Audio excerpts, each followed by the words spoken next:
Capítol 2. Avui entrem en el capítol 2, el mapa real dels mercats. Hola i benvingut! Si no has vist el capítol 1 per aquest vídeo, vés a veure'l, perquè avui parlarem d'inversions i si no tens ordre financer no podràs seguir el camí. Al capítol anterior vam posar l'estructura i avui et donaré el mapa per seguir caminant. Abans d'escollir el vehicle has d'entendre el terreny.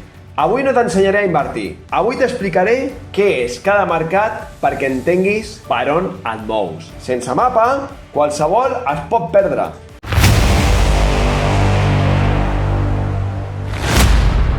Renda variable, accions i índexs.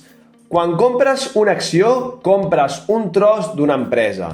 Si l'empresa creix, tu creixes.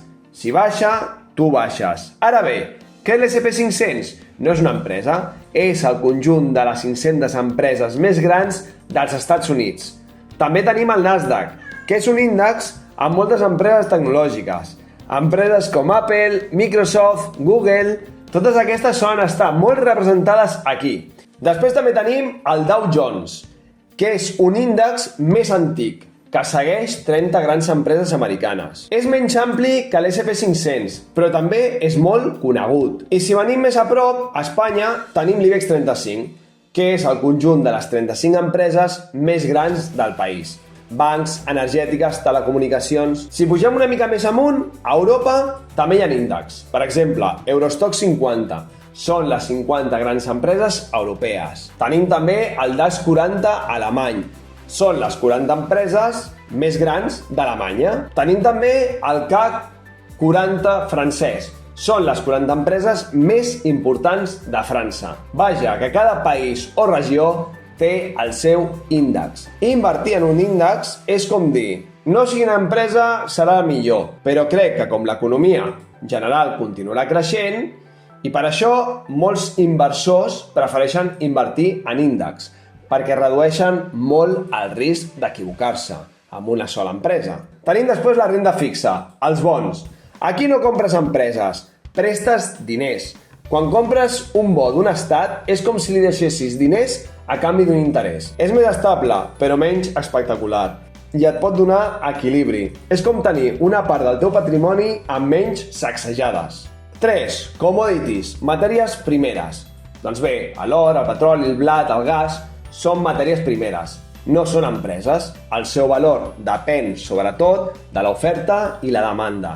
Si hi ha molt petroli al mercat, el preu baixa. Si n'hi ha poc, el preu puja. Però aquí entra un factor molt important, la geopolítica.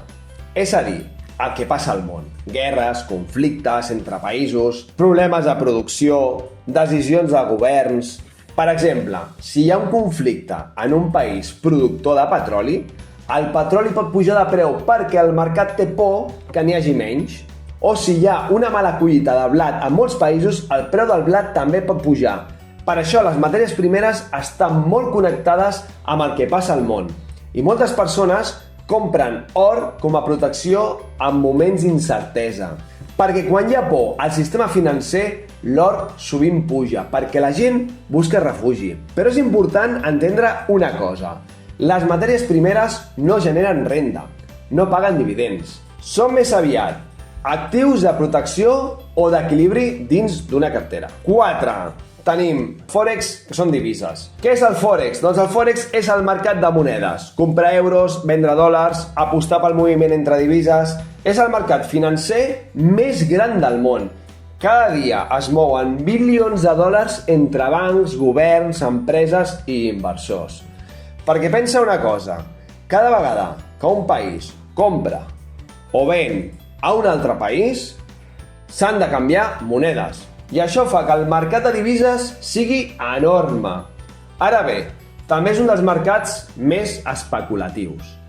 Es mou molt ràpid i sovint utilitza palanca. Què és la palanca? Doncs que amb 1.000 euros pots moure 10.000 euros. Sona bé, però també vol dir que una baixada petita pot esborrar el teu capital.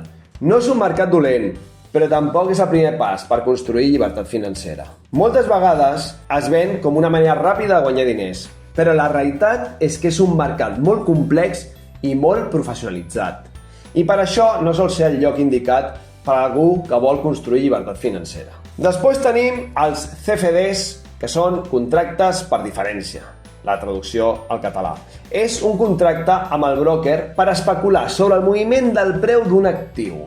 Aquest actiu pot ser una acció, una moneda, una matèria primera o fins i tot un índex. Amb un CFD no compres l'actiu, simplement apostes sobre si el preu pujarà o baixarà.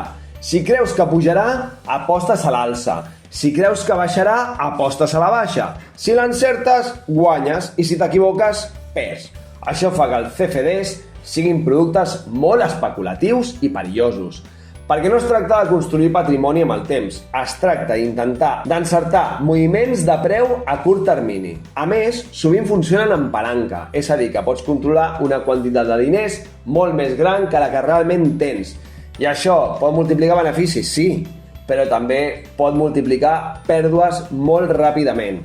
Per això, els CFDs es consideren productes d'alt risc. Són il·legals? No, però tampoc són eines pensades per construir llibertat financera a llarg termini. Després tenim les opcions. Les opcions són encara més sofisticades. Amb una opció no compres l'acció directament. Compres el dret a comprar o vendre aquesta acció en el futur a un preu determinat. Hi ha dos tipus principals. L'opció de compra, que s'anomena call en anglès, et dona el dret a comprar l'actiu a un preu fixat en el futur.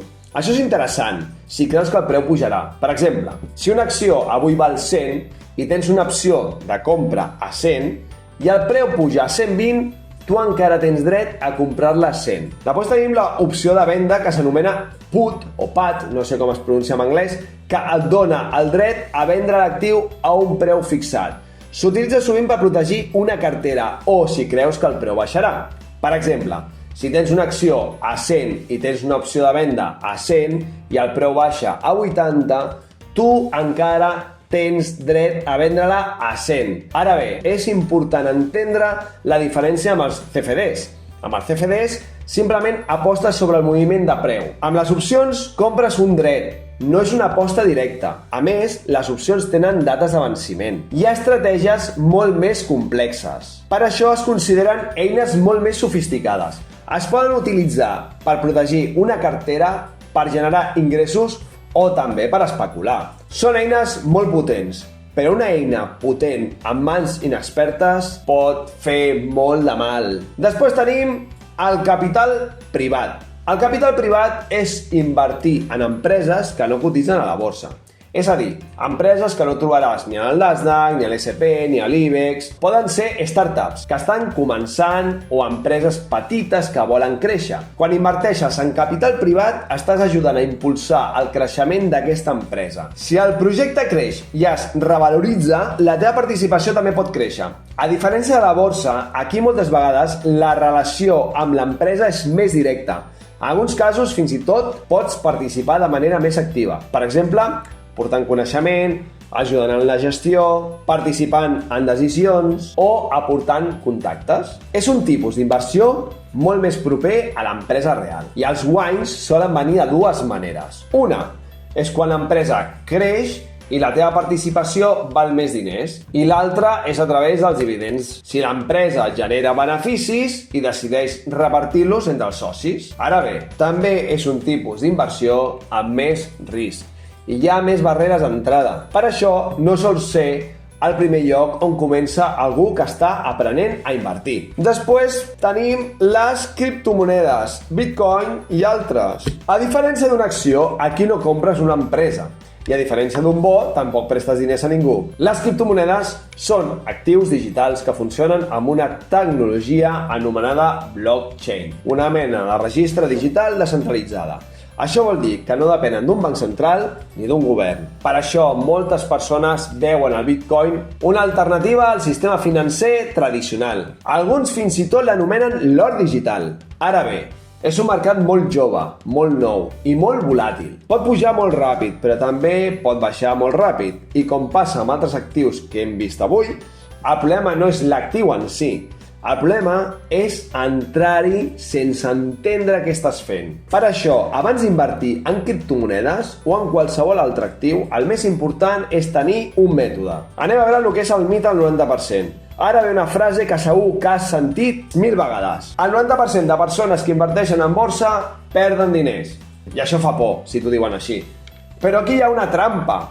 Moltes d'aquestes estadístiques fan referència al CFDs, als fòrex en palanca, al trading intradia, operacions especulatives, no a comprar un índex diversificat i mantenir-lo anys, no a invertir en sistema. Invertir no és el mateix que especular. Si tu entres i surts cada setmana buscant el cop ràpid, les probabilitats juguen en contra teva. No és que la borsa sigui un casino, és que molta gent la utilitza com si ho fos. Aquests productes són llaminers, perquè és veritat. Si tens sort, pots guanyar molts diners. Però el risc és tan elevat que personalment cada vegada que m'hi he sentit temptat, el meu seny m'ha frenat. Jo no vull adrenalina, vull llibertat. I la llibertat no es construeix amb pressa, es construeix amb un sistema i coneixement. Avui tu també tens el mapa. La combinació correcta dins d'una estructura et farà lliure, però si no tens fons d'emergència, marge mensual, estructura, la primera baixada et farà vendre malament i llavors sí, formaràs part del 90%. Al proper capítol t'explicaré com es pot invertir realment en tot això que hem vist avui. Jo utilitzo diversos d'aquests mercats, però cap d'ells va ser el que em va donar la llibertat financera. Això ho veurem més endavant. Primer, ordre, després, protecció i després, creixement. I ja saps, diners amb seny per ser lliure!